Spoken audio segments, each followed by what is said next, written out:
दोस्तों, क्या आपने कभी सोचा है कि टायर हमेशा काले रंग के ही क्यों होते हैं? पढ़ते समय हमें नींद क्यों आती है और प्लास्टिक की कुर्सी पर ये होल क्यों होता है? इस वीडियो में आप जानने वाले हैं कुछ ऐसी चीजें जिन्हें आप अपनी डेली लाइफ में देखते तो हैं, लेकिन उनके असल पर्पस के बारे में हमें पता ही नहीं होता है। तो चलिए जानते हैं।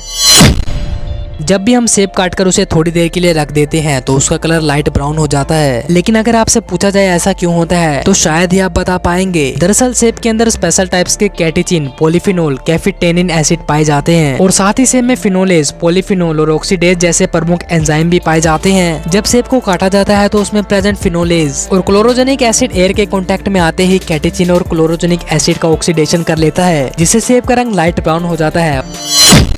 आपने सड़कों के बीच बने डिवाइडर पर लगे पेड़ और झाड़ियों को तो देखा ही होगा। ये देखने में बहुत ही अट्रैक्टिव लगते हैं, पर क्या आप जानते हैं कि इन पेड़ पौधों को सड़कों के बीच लगाने का क्या मतलब है? दरअसल बहुत सारे लोग सोचते हैं कि ये पेड़ और झाड़ियां सड़कों को सुंदर बनाए रखने के लिए लगाए जाते हैं, लेकिन ऐसा बिल्कुल भी नहीं है। इन्हें इसलिए लगाया जाता है ताकि रात के समय एक साइड से आने वाले व्हीकल्स की हेडलाइट की रोशनी दूसरी ओर से आने वाले व्हीकल्स पर ना पड़े और किसी भी साइड के लोगों को प्रॉब्लम ना हो। जब आप किसी डॉक्टर के पास जाते हो और आपने देखा होगा कि डॉक्टर इंजेक्शन लगाने से पहले रुई का इस्तेमाल जरूर करता है, तो चलिए जानते हैं रुई के इस्तेमाल करने के पीछे का कारण। असल में रुई पर एक स्प्रिट केमिकल का यूज किया जाता है, जिसे आप एक प्रकार से सैनिटाइजर भी समझ सकते हैं। इस केमिकल का यूज इसलिए करते हैं ताकि हमारी स्किन पर रहने वाले बैक्टीरिया को मारा जा सके, क्योंकि अगर इंजेक्शन लगाते समय बॉडी के अंदर बैक्टीरिया चला जाए या फिर खून में मिल जाए तो आपको बहुत ही बड़ी समस्या हो सकती है। इसलिए डॉक्टर इंजेक्शन लगाते समय रुई का इस्तेमाल करते हैं। जब भी हम गूगल मैप्स खोलते हैं और किसी भी लोकेशन को जूम करते हैं तो ये हमें धुंधली दिखाई देती है, लेकिन गूगल मैप्स को इतना ब्लर करने का कारण क्या है? तो चलिए जानते हैं। दरअसल दोस्तों, गूगल मैप में बहुत ज्यादा डिटेलिंग होती है, जिस कारण बहुत सारे सेंसिटिव डाटा जैसे भारत के military, defence force, high profile लोगों के घरों या दफ्तरों का आसानी से पता लगा सकता है, तो इसलिए गूगल मैप्स को ब्लर रखा गया है। स्कूल टाइम में आपने एक चीज तो नोटिस की होगी कि स्कूल की बस का कलर हमेशा येलो ही होता है, तो चलिए जानते हैं इसके पीछे का कारण। दरअसल ह्यूमन आइज को किसी भी और कलर की कंपैरिजन में येलो कलर बहुत ही जल्दी दिखाई देता है और ये कलर डार्कनेस या फिर फॉग में भी आसानी से दिख जाता है, जिससे एक्सीडेंट होने के चांसेस बहुत ही कम हो जाते हैं। तो इसलिए स्कूल बसेस का कलर येलो होता है। ये जो जूते आप देख रहे हैं, इनको आप कितने रुपए में खरीदोगे? शायद फ्री में भी ना खरीदें। ये जूते बुलेंसियागा कंपनी ने बनाए हैं और इन जूतों का नाम डिस्ट्रॉयड स्नीकर रखा गया है। आपको जानकर हैरानी होगी कि इसका प्राइस 84,000 रुपीज है।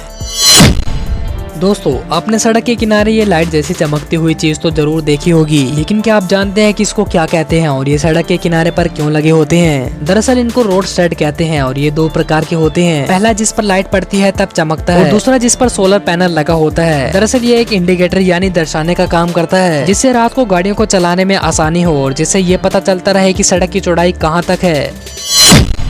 आजकल एसी का यूज करना एक आम बात हो गई है, लेकिन क्या आपने ध्यान दिया है कि जब एसी चलता है तो उसमें से पानी क्यों निकलता है? दरअसल एसी से पानी निकलने के प्रोसेस को ऐसे समझा जा सकता है। जब किसी गिलास में ठंडा पानी भरकर रख देते हैं तो आपने देखा होगा कि गिलास के ऊपर पानी की बूंदें जमा हो जाती हैं और कुछ समय के बाद ये बूंदें पानी में बदलकर गिलास के नीचे इकट्ठा हो जाती हैं। और यही सेम प्रोसेस एसी में होता है, क्योंकि जब एसी चलता है तो उसमें बनी गैस उन पाइप से होकर गुजरती है और इन पाइप्स के ऊपर पानी की बूंदें जमा हो जाती हैं और जब ये बूंदें बाहर के कॉन्टेक्ट में आती हैं तो पानी में बदल जाती हैं और यही पानी एसी से बाहर निकलता है।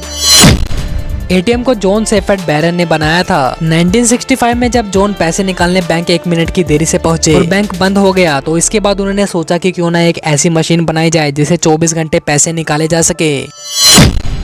आपने भी प्लास्टिक के स्टूल के ऊपर ये तो देखा ही होगा, लेकिन क्या आपने कभी सोचा है कि आखिर इसका क्या काम होता है? अगर आपको लगता है कि ये सिर्फ उठाने के लिए होता है तो आप बिल्कुल गलत हैं। अक्सर स्टूल को एक के ऊपर एक करके रखा जाता है और अगर ये होल नहीं होगा तो स्टूल एयर प्रेशर और वैक्यूम की वजह से आपस में चिपक जाएंगे और फिर इन्हें अलग करने के लिए बहुत ही ज्यादा ताकत भी चाहिए होगी। और आपको जानकर हैरानी होगी कि अगर कोई ओवरवेट आदमी स्टूल पर खड़ा है और स्टूल आसानी से नहीं टूटता है तो इसके पीछे भी इस होल का ही काम है। जब बच्चा पैदा होता है तो उसके रोने को लेकर आपने तरह तरह की बातें सुनी होगी, लेकिन क्या आपने कभी ये सुना है कि बच्चे का रोना क्यों जरूरी है? जब बच्चा एमनियोटिक सैक में होता है तो उसके लंग्स में बिल्कुल भी हवा नहीं होती है और उस समय उसे सारा न्यूट्रिशन प्लेसेंटा के द्वारा ही मिलता है। बाहर आते ही प्लेसेंटा को काट दिया जाता है। इसके बाद बच्चे को निकाला जाता है ताकि उसके लंग सांस लेने के लिए तैयार हो सके। और इन सब के बाद बच्चे का रोना बहुत ही जरूरी होता है, क्योंकि जब बच्चा रोता है तो उसके लंग सही से काम करने लग जाते हैं। हम सभी लोग जानते हैं कि ताजमहल दुनिया के 7 अजूबों में से एक है और दुनिया भर में लाखों लोग इसे देखने आते हैं। लेकिन सवाल ये है कि ताजमहल पर आज तक लाइट क्यों नहीं लगी है। दरअसल दोस्तों, ताजमहल को व्हाइट मार्बल के पत्थर से बनाया गया है और जो व्हाइट कलर होता है वो लाइट को रिफ्लेक्ट कर देता है। और अगर लाइट्स को ताजमहल पर लगा दिया जाए तो ताजमहल बहुत ही ज्यादा चमकेगा, जिससे काफी सारे कीड़े ताजमहल की तरफ आकर्षित होंगे और उसके पत्थर को भी नुकसान पहुँचाएंगे।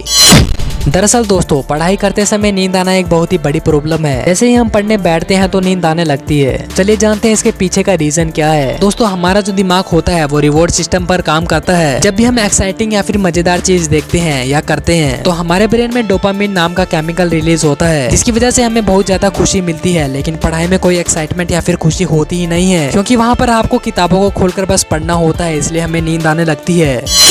नागालैंड के मोन जिले में एक ऐसा गांव है जिसका आधा हिस्सा भारत में है और आधा हिस्सा म्यांमार में है। इस गांव में कुछ घर तो ऐसे भी बनाए गए हैं जिनका किचन तो म्यांमार में है और बेडरूम भारत में है। मतलब ये खाना म्यांमार में बनाते हैं और भारत में आकर आराम करते हैं।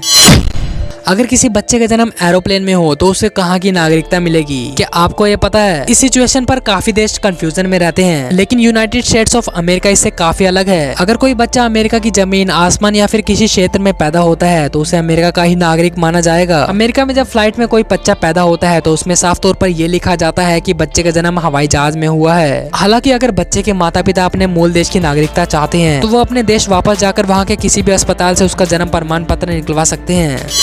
हर साल पूरी दुनिया में 850 करोड़ प्लास्टिक स्ट्रॉ फेंके जाते हैं जो महासागरों को पोल्यूट करते हैं। लेकिन वियतनाम के व्यक्ति ने घास से स्ट्रॉ बनाई है जो प्लास्टिक स्ट्रॉ से सस्ते बनते हैं और महासागरों को पोल्यूट होने से भी बचाते हैं। ये स्ट्रॉ ना ही सिर्फ केमिकल फ्री है बल्कि खाने के बाद इस स्ट्रॉ को चबाने से दांतों और मसूड़ों को साफ करने में मदद मिलेगी।